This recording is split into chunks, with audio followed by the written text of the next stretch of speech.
Sa ngalan ng Ama, ng Anak at ng Espiritu Santo. Amen. Sumainyo ang Panginoon. At sumayo rin. Mga kapatid, bakit ba may nararanasan tayong masama sa ating buhay? Dalawang dahilan. Una, maaaring may masama kang ginawa. Pero pangalawa, dahil may mabuti kang ginagawa. Dahil tayo'y nabubuhay sa isang mundo na pinasukan ng masama, ayaw ng masama na tayo napapalapit sa Diyos. Kaya naman gagawa siya ng paraan para tayo'y ilayo sa Kanya. Kaya nga mga kapatid, sa banal na misang ito, umpisa natin sa pagpapakumbaba, pagsisisi sa mga masamang ating nagawa. At humiling tayo muli ng pagpapalakas sa Kanya, na malabanan natin ang masama sa ating buhay, manatili tayong lumalakad kasama ng ating Panginoon, papasukin natin ang Diyos sa ating puso para magkaroon tayo ng kapangyarihan, magtagumpay sa ating mga problema at pagsubok. Sa mga pagkakataon na kung saan pinagpatuloy natin ang mga nakasanayan nating kasalanan, lingin natin ang tawad ito sa Diyos. Sabihin natin, inaamin ko Sa makapangyarihang Diyos at sa inyo mga kapatid, na lubha kong nagkasala sa isip, sa salita, sa gawa, at sa aking pagkukulang.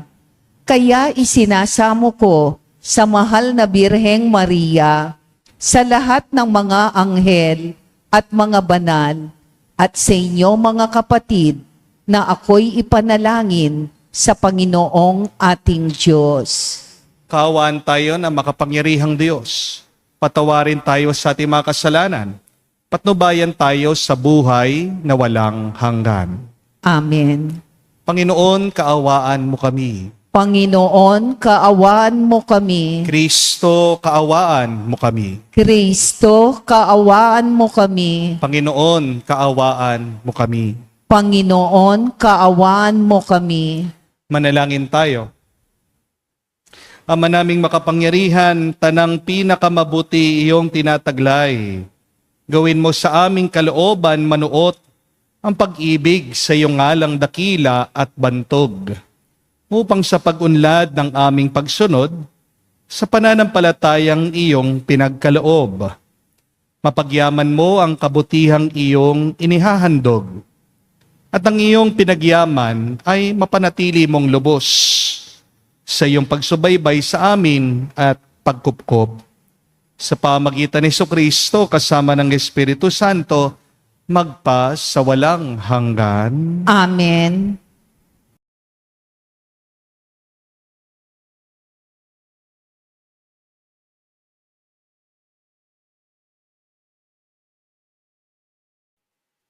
Pagbasa mula sa unang sulat ni Apostol San Pablo sa mga taga-Tesalonica. Mga kapatid, hindi na kailangang isulat ko pa sa inyo kung kailan magaganap ang mga bagay na ito, sapagkat alam na ninyo ang pagdating ng araw ng Panginoon ay tulad sa pagdating ng magnanakaw. Kapag sinasabi ng mga tao, tiwasay at panatag ang lahat, biglang darating ang kapahamakan. Hindi sila makaiiwas sapagkat ang pagdating nito'y tulad ng pagsumpong ng pagdaramdam ng babaeng manganganak.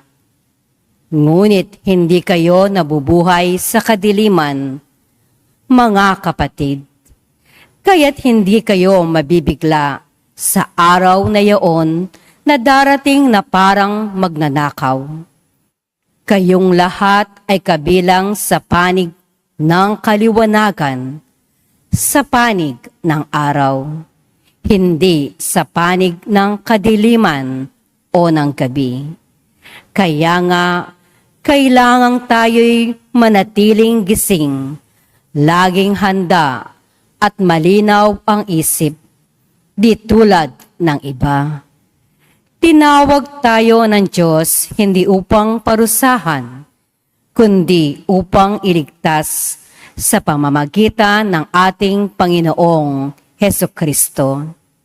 Namatay siya para sa atin upang tayo'y mabuhay na kasama niya. Buhay man tayo o patay sa kanyang muling pagparito.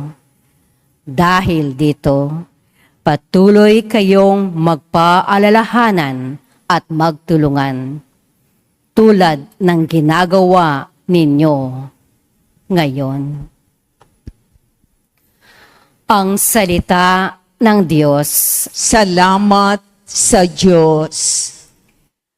Makikita ang may kapal sa kanyang lupang hinirang. Makikita ang may kapal sa kanyang lupang hinirang. Tanglaw ko'y ang poon, aking kaligtasan, kaya walang takot ako kanino man. Sa mga panganib, kanyang iingatan, kaya naman ako'y walang agam-agam. Makikita ang may kapal sa kanyang lupang hinirang. Isang bagay lamang ang aking mithiin, isang bagay itong sa poon hiniling, ang ako'y lumagi sa banal na templo, upang kagandahan niya'y mamasdan ko, at yaong patnubay niya ay matamo. Makikita ang may kapal sa kanyang lupang hinirang. Ako'y nananalig na bago mamatay, masaksihan ko ang iyong kabutihan na igagawad mo sa mga hinirang. Sa Panginoon Diyos tayo'y magtiwala, ating patatagin ang paniniwala, tayo ay umasa sa kanyang kalinga. Makikita ang may kapal sa kanyang lupang hinirang.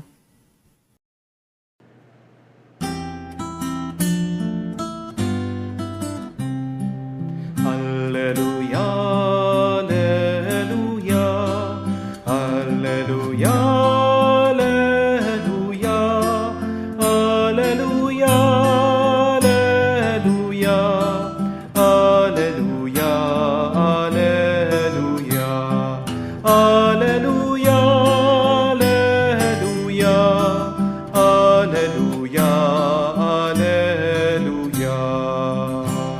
Narito at dumating na isang dakilang propeta, sugo ng Diyos sa bayan niya. Alleluia, alleluia. Sumainyo ang Panginoon. At sumayo rin. Ang mabuting balita ng Panginoon ayon kay San Lucas. Papuri sa iyo, Panginoon. Nung panong yon, nagpunta si Jesus sa Capernaum, Galilea. Nagturo siya sa mga tao ng araw ng pamamahinga at nagtaka sila sa kanyang pagtuturo sapagkat may kapangyarihan kung siya'y magsalita. Naroon sa sinagoga ang isang lalaking inaalihan ng demonyo o isang masamang espiritu. Sumisigaw siya ng malakas, "Ano ang pakialam mo sa amin, Jesus na taga Nazaret? Naparito ka ba upang puksain kami? Alam ko kung sino ka. Ikaw ang banal ng Diyos." Subalit, pinagwikaan siya ni Jesus, "Tumahimik ka. Lumayas ka sa taong yan." At sa harapan ng lahat, ang tao'y nilugmok ng demonyo at iniwan ng hindi man lang sinaktan. Nagilalas silang lahat at nasabi sa isa't isa, "Anong uri ng pangungusap ito? Makapangyarihan at mabisa." Pinalalayas niya ang masamang espiritu at sumusunod naman sila. At kumalat ang balita tungkol kay Jesus sa buong lupaing iyon. Mga kapatid, ang mabuting balita ng ating Panginoon. Pinupuri ka namin, Panginoong Hesu Kristo. Magandang araw po muli sa inyong lahat. Alam niyo po ba na pwede kang magsimba habang ikaw ay patuloy sa iyong pagkakasala?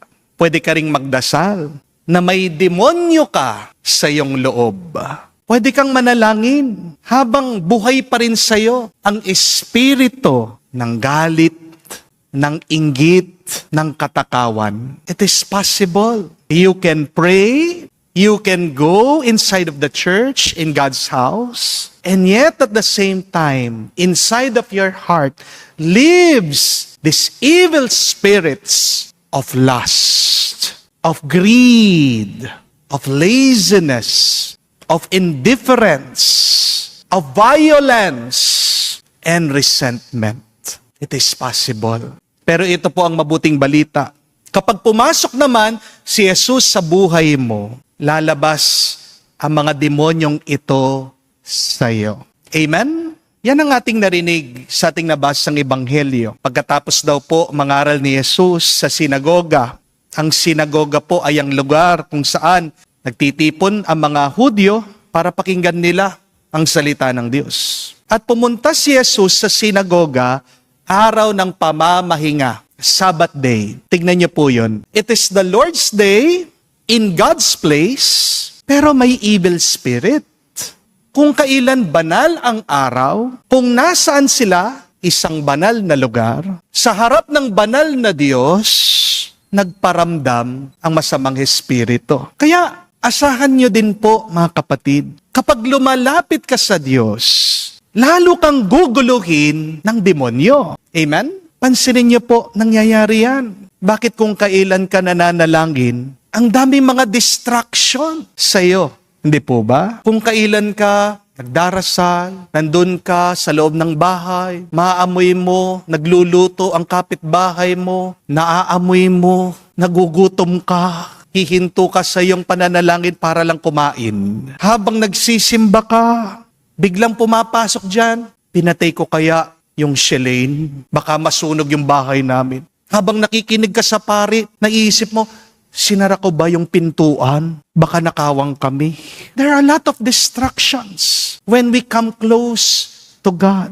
Kapag nagno-novena ka, naiisip mo yung mga utang mo. Kapag nagro-rosaryo ka, minsan may pumapasok na mga kabastusan dyan sa isip mo. Kapag ikaw ay nagbabasa ng Biblia, ng salita ng Diyos, minsan lumilitaw na naman yung iyong galit, yung masamang nakalipas. Hindi mo maiwasan na maisip mo ang hinaharap. Minsan din, nangyayari yan kapag nag-active na sa loob ng simbahan. Minsan ang daming tukso. Di po ba? Kapag napasama na sa organization ng simbahan, nagiging chismosa yung tao. Bakit? Isa sa mga pinaka-chismosa ay yung mga taong simbahan. Di po ba? Amen. Tahimik yung mga taong simbahan. Silence means? Yes. Totoo. Napaka-chismosa ng mga taong simbahan. At sino palaging pinagchichismisan? Mga pare. Hindi po ba? Ay si Father, may bago sasakyan. Ay si Father, may kasamang babae. Ay si Father, may kasamang bata. Anak ni Father yan. Oh, hindi po ba? Aminin. The point is, the more that we get closer to Christ, the more that these demons will manifest in our life. Nakakatakot. Pero, mas mabuti na lumitaw yung masama kaysa doon sa tahimik lang na nakatago, nananahan dyan sa loob mo. Di po ba? Kasi kapag lumitaw, kamukha ng sakit, alam mo kung paano mo yan papagalingin, aalisin, tutugunan. Amen? Ang mabuting balita, kahit na nagwala daw ang masamang espiritu doon sa sinagoga, sa pamamagitan ni Jesus, napaalis niya ito. Yan ang tanong. Paano pinaalis ni Jesus ang masamang espiritu? Kasi napaka-interesting po ng detalyeng ito sa kwento na ating narinig. Hindi umalis ang demonyo dahil sa lakas ng boses ni Jesus. Hindi umalis ang demonyo dahil sa haba ng kanyang panalangin. Pero tumugon ang demonyo na paalis niya ito dahil sa kapangyarihan ng salita ni Jesus. Kaya nga, mga kapatid, tandaan niyo ito. Hindi niyo malalabanan ang masama sa buhay niyo sa pamamagitan lang ng iyong pagsisigaw. Pero ang totoong kailangan natin ay ang kapangyarihan ng Diyos. Amen? At para matanggap mo ang kapangyarihan ng Diyos sa iyong buhay, kailangan tumindig ka, lumakad ka araw-araw kasama si Jesus. Kaya nga, mga kapatid, kahit na paano mo sigawan yung iyong asawa, yung iyong mga anak, hindi sila magbabago kung wala si Kristo sa buhay mo. Amen? Kahit na magtagal ka sa simbahan, hindi mo mababayaran ang iyong mga utang kung hindi ka nabubuhay kasama ang Diyos. Kahit na buong araw ka magdasal ng rosaryo, hindi mawawala ang problema mo kung malayo naman ang iyong puso sa Panginoon. Amen? Kung hindi ka katabi ni Jesus, kung hindi ka naglalakad kasama ng Panginoon, kung hindi mo pinapapasok ang Diyos sa iyong kalooban, wala kang lakas, wala kang kapangyarihan, wala kang magagawa sa harapan ng iyong mga problema at pagsubok. Amen? True power and authority comes from standing and working for the powerful God. Nagawa ni Jesus na utusan niya yung demonyo umalis dahil siya ay nasa ilalim ng kapangyarihan ng kanyang Diyos Ama. Ask yourself that question. Are you under the power of the powerful God? At paano mo alam na ikaw ay nasa ilalim ng kapangyarihan ng Diyos? Kapag may inutos ang Panginoon sa iyo, susunod ka. Amen? Pero, pansinin mo, kapag nararamdaman mo yung utos, yung tawag ng tukso, di ba madalas, diyan ka sumusunod. You can never be under God's authority when you are following the temptation of the devil. Amen? At kapag nasa ilalim ka na ng kapangyarihan ng Diyos, makakalakad ka, taglay ang kanyang kapangyarihan. Alam ko po, marami sa inyo, pakiramdam nila, nawawala na sila ng kontrol sa kanilang buhay. May galit kayo, nahihirapan kayong magbago dahil sa inyong mga bisyo, puno kayo ng mga takot at pag-aalala, nawawalan kayo ng tiwala at kumpiyansa sa inyong sarili. Wala na rin kayong nararamdaman na pag-ibig at malasakit sa inyong mga minamahal, sa inyong asawa. Mga iba, tinatamad na magtrabaho. Ayaw nang sumubok muli. Alam ko rin po, pilit niyong lumalaban, gamit ang inyong sariling lakas. Pero yan ang problema kasi limitado lang ang lakas nating mga tao. Amen? Pero kung lalaban ka, gamit ang pangalan ni Jesus, magiging mas malakas ka, magiging mas makapangyarihan ka, laban dyan sa iyong mga problema. Amen? Kaya nga po nung nagsalita si Jesus, nagbago ang lahat. Only Jesus has words. Can transform, can renew. Kapag si Jesus ang nagsalita, wala magagawa ang demonyo kung hindi sumunod. Dahil kapag nagsalita, ang hari, lumuluhod ang dilim. Remember that. When the king speaks, darkness kneels. Kaya nga po ang tanong ko sa inyo, ano ang tinig na masyadong malakas ngayon sa inyong buhay? Baka tinig ng takot, baka tinig ng hiya, baka tinig ng paninisi, baka may tinig ng hinanakit. Kapatid, panahon na para hayaan mong magsalita naman ng mas malakas ang tinig ng Diyos sa iyo. Dahil kapag sinabi ng Diyos, pinapatawad kita, tatahimik ang hiya sa loob mo. Kapag sinabi ng Diyos sa iyo, kapayapaan, huminahon ka, luluhod din ang kaba sa iyong puso. Kapag sinabi ng Diyos, pinapalaya kita, anak, malalaglag ang mga tanikala ng iyong sakit, ng iyong problema. Mga ilang araw na po, merong palaging tumatawag sa akin, bumibisita dito sa parokya, mga followers po natin, mga online mass goers. At isa po ang palagi nilang sinasabi at binabanggit sa akin. Ang sabi nila, Father, bakit kapag nagsasalita ka, nangangaral ka, parang alam mo yung pinagdadaanan ko? Swak na swak po doon sa problema ko, yung mga binabanggit nyo. At sabi pa nga po nung isang follower natin, Father, ini-stalk mo ba ako? Parang pag nagsasalita ka, kilalang kilala mo ako. Saktong-sakto palagi yung mga salita mo para sa akin. Yan, nagpapasalamat po sila. At ako po ay nagninilay. Napapatanong ako sa aking sarili. Talaga bang kakilala ko mga taong ito? Paano nangyayari yun?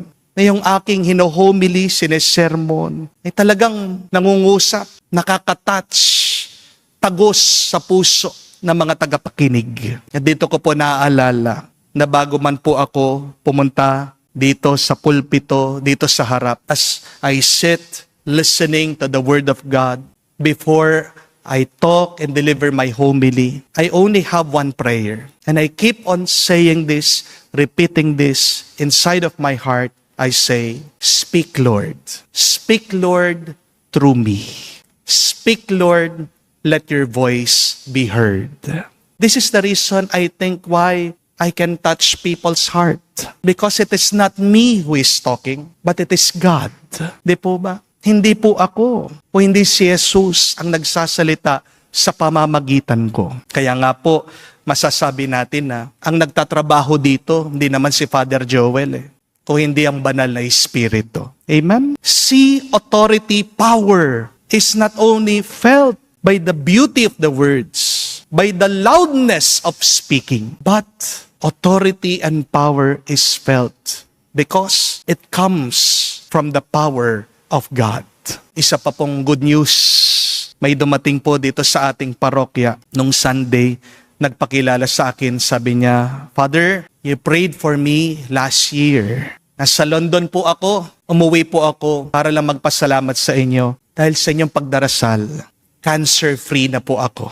Last year, I was diagnosed with breast cancer. I ask you to pray for me. Thank you po, Father. Wala na po ako sakit.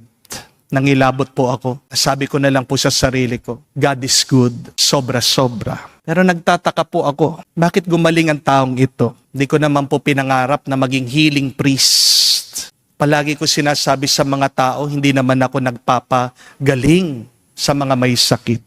Bakit ba gumagaling yung mga pinagdarasal ko? Ngayong alam ko naman, hindi ako perpekto. Marami din naman akong pagkakasala. Marami din naman akong pagkukulang. Pagkatapos habang pinagninilayan ko po ito, naaalala ko din po ang sinasabi ko kapag pinagdarasal ko yung mga may sakit na nagpapadasal sa akin. Kapag hinahawakan ko po ang mga may sakit, whenever I prayed for them, there's only one thing that always comes to my mind. I say, I pray, it's not me, it's you, O Lord. Hindi po ako, Panginoon. Kung hindi kayo ang magpapagaling sa taong ito.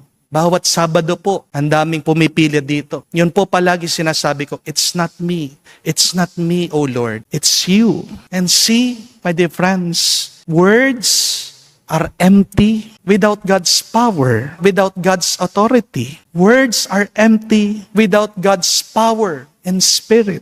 Hindi ko po alam kung anong demonyo ang iyong inaharapan ngayon sa inyong buhay. Hindi ko po alam kung anong mga problema na gumugulo ngayon sa inyong buhay. Pero ito lang po ang alam ko. Ang parehong Jesus na nagsalita noon na may lakas sa sinagoga ay siya pa rin ang Jesus na nagsasalita hanggang ngayon sa buhay mo. At sa pamamagitan ng salita ni Jesus, mapapaalis niya anumang demonyo ang gumugulo at naninira sa buhay mo. Tandaan niyo po, hindi ka lumalaban gamit sa lakas ng iyong sigaw, o hindi gamit sa lakas ng Diyos. Hindi umaalis ang dilim dahil sa lakas mo. Nawawala ang dilim dahil sa salita ng Diyos. At kapag pumasok si Jesus, lalabas anumang demonyo. So we pray over the devils, the evil spirits in our life. Do not shout at them. Do not reason with them, but speak with authority. Invoke the name, the powerful name of Jesus. Ask God for help, and you will be saved. Amen. Tumayo po tayo. Sa pamagitan ng Ebanghelyo nagsasalita si Kristo sa ating mga wika. May walang hanggang kapangyarihan at may mga nagawang mapaghimalang nakakapagpagaling. Sa pamagitan niya, manalangin tayo na may pananalig. Ating sabihin, Panginoon, dinggin mo kami. Panginoon, dinggin mo kami. Ang simbahan naway patuloy na ituro ang katotohanan ni Kristo at tuligsayin ang mga kasamaan sa ating panahon. Manalangin tayo sa Panginoon. Panginoon, dinggin mo kami. Ang mga pinuno ng mundo naway itaguyod ang kabutihan sa kani-kanilang gobyerno at maging masidhi sa pagpuksa ng kasamaan sa kanilang mga lipunan na kanilang sinumpaang paglingkuran. Manalangin tayo sa Panginoon. Panginoon, dinggin mo kami. Tayo naway hindi manghinawa sa ating pananalangin upang hindi manayig ang mga masasamang espiritu sa ating buhay. Manalangin tayo sa Panginoon. Panginoon, dinggin mo kami. Sa katahimikan po ng ating puso, banggitin natin sa Diyos ang ating mga personal na pangangailangan. Ama naming nasa langit, nagbubunyi kami sa nag-uumapaw mong pag-ibig sa amin. Itatag mo nawa ang iyong kapangyarihan sa amin at maging lagi ka naming kasama sa landas ng buhay. Hiniling namin ito sa ngalan ni Kristo, aming Panginoon. Amen.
Manalangin kayo ngayon, mga kapatid, para ang ating mga paghahain ay kalugdan ng Diyos, amang makapangyarihan. Tanggapin nawa ng Panginoon itong paghahain sa iyong mga kamay, sa kapurihan niya at karangalan, at sa ating kapakinabangan, at sa buong sambayanan niyang banal. Ama naming lumikha, ang banal na paghahain ay lagi nawang magdulot ng iyong pagbabasbas na sa amin tumutubos, upang ang ginaganap mo sa aming pagdiriwang ay maging lubos sa pagkaloob ng iyong pagmamahal. Sa pamagitan ni Jesucristo kasama ng Espiritu Santo, magpa sa walang hanggan. Amen. Sumainyo ang Panginoon. At sumayo rin. Itaas sa Diyos sa inyong mga puso at diwa. Itinaas na namin sa Panginoon. Pasalamatan natin ang Panginoong ating Diyos. Marapat na siya ay pasalamatan. Ama naming makapangyarihan, tunay nga marapat ikaw ang aming pasalamatan. Kinalulugod mong likhain ang sanlibutan na iyong pinagbabago at tinarangal sa pamagitan ng iyong anak na kinalulugdan. Kaya't utang na loob ng iyong mga tinatangi, at mga banal na kapiling mo lagi, ang iyong paggiliw at pagkakandili. Kaya kaisa na mga anghel nagsisiawit ng papuri sa iyo nang walang humpay sa kalangitan. Kami nagbubunyi sa iyong kadakilaan.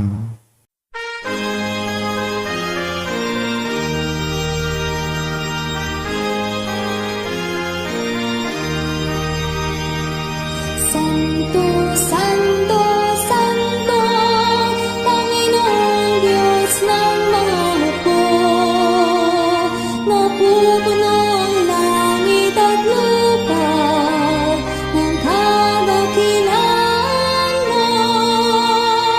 Hosana sa kalitasan, pinagpalang na Panginoon sa ngalan ng Panginoon. Hosana sa kalitasan, Hosana sa kalitasan. Ama naming banal, ikaw ang bukal ng tanang kabanalan. Kaya't sa pamagitan ng iyong Espiritu, gawin mong banal ang mga kaloob na ito, upang para sa amin, maging katawan at dugo ng aming Panginoong Heso Kristo. Bago niya pinagtiis ang kusang loob na maging handog, hinawakan niyang tinapay, pinasalamatan kanya, pinaghati-hati niya iyon, inabot sa kanyang malagad at sinabi, "Tanggapin ninyong lahat ito at kanin. Ito ang aking katawan, na ihahandog para sa inyo."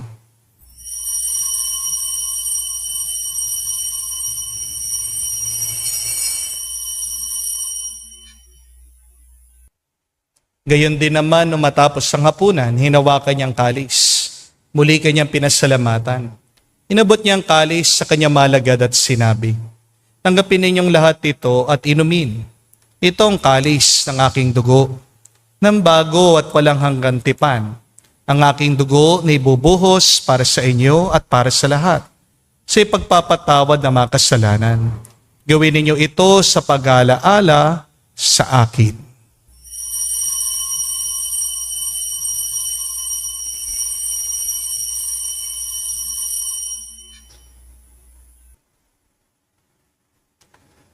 Ang misteryo ng pananampalataya.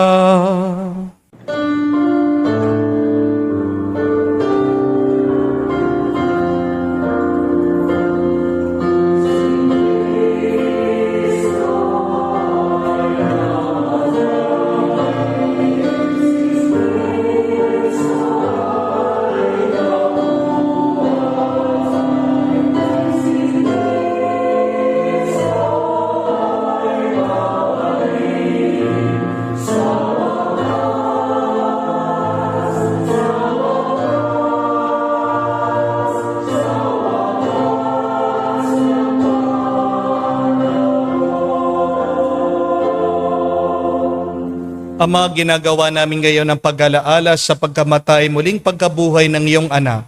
Kaya tinialay namin sa iyong tinapay nagbibigay buhay at ang kalis sa nagkakalob ng kaligtasan.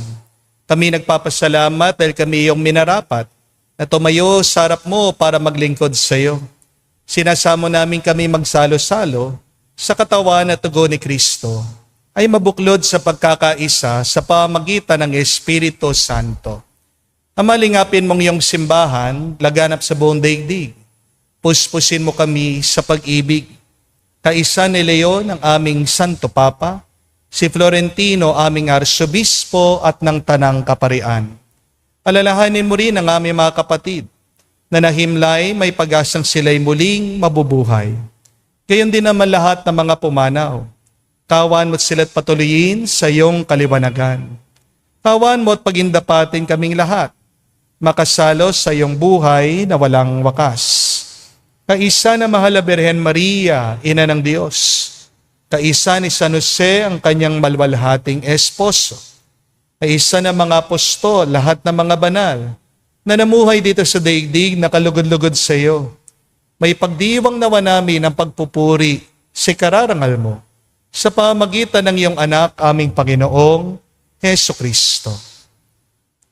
Sa pamamagitan ni Kristo, kasama niya at sa Kanya, ang lahat ng parangal at papuri ay sa iyo, Diyos Ama, makapangyarihan, kasama ng Espiritu Santo, magpasawalang hanggan.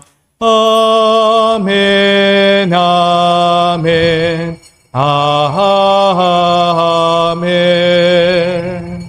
Sa nakagaling na utos sa turo ni Jesus sa Panginoon natin at Diyos, ipahayag natin ang lakas loob.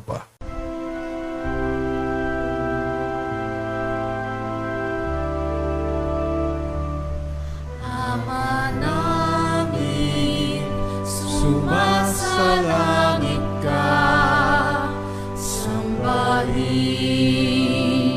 ang ngalan mo, mapasa amin ang kaharian mo, sundin ang loob mo dito sa lupa, para nang sa langit. Bigyan mo kami ngayon ng aming kakanin sa araw-araw, at patawarin mo kami sa aming mga sala, para ng pagpapatawad namin sa nagkakasala sa amin. At huwag mo kami ipahintulot sa tukso, at iadya mo kami sa lahat ng masama.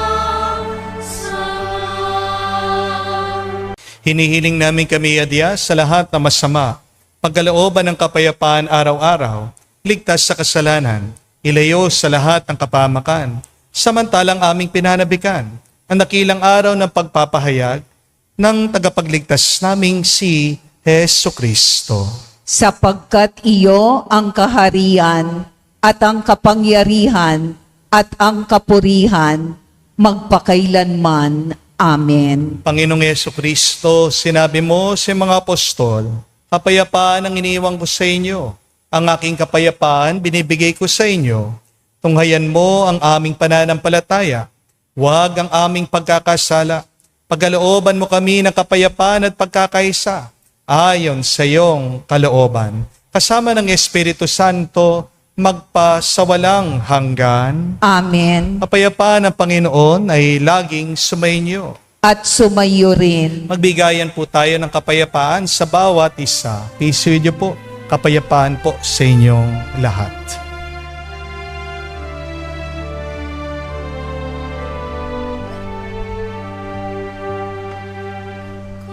Kordero ng Diyos na nag-aalis ng mga kasalanan ng sanlibutan, maawa ka sa amin.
Mga kapatid, naririto ang ating Panginoong Hesukristo, ang Kordero ng Diyos.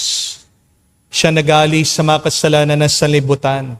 Mapalad tayong malapit sa piging ng Kordero.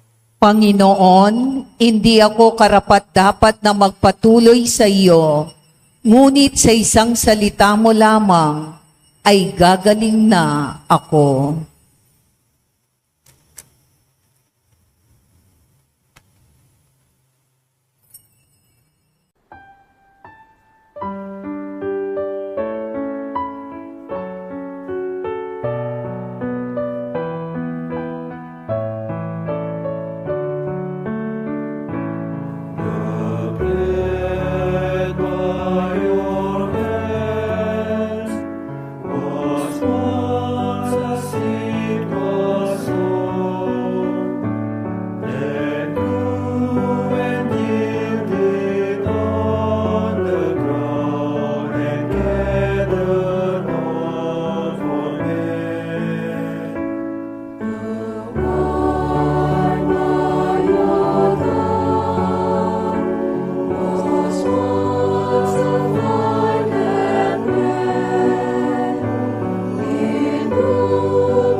Manalangin tayo. Amang mapagmahal, kami nagsasalo-salo sa pagkain mong bigay, ay humihiling ng lakas mong inilalaan upang ang kagandang loob namin madagdagan sa paglilingkod namin sa iyong kadakilaan na nagpapaalab sa pag-ibig namin sa kapwa-tao. Sa pamagitan ni Jesucristo kasama ng Espiritu Santo, magpa sa walang hanggan. Amen.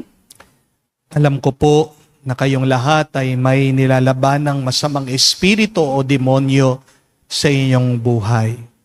Pero hindi mo malalabanan yan sa lakas ng iyong boses o sa haba ng iyong panalangin. Mapapaalis mo lang ang masamang espiritu sa pamagitan ng kapangyarihan ng Diyos. Speak with the power of God. And how would you have that power?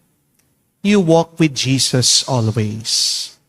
You allow the Lord to enter into your heart. You make your life a temple of the Holy Spirit. Para po sa assignment natin, ulit-ulitin yung sabihin din, it's not me, O Lord, but you.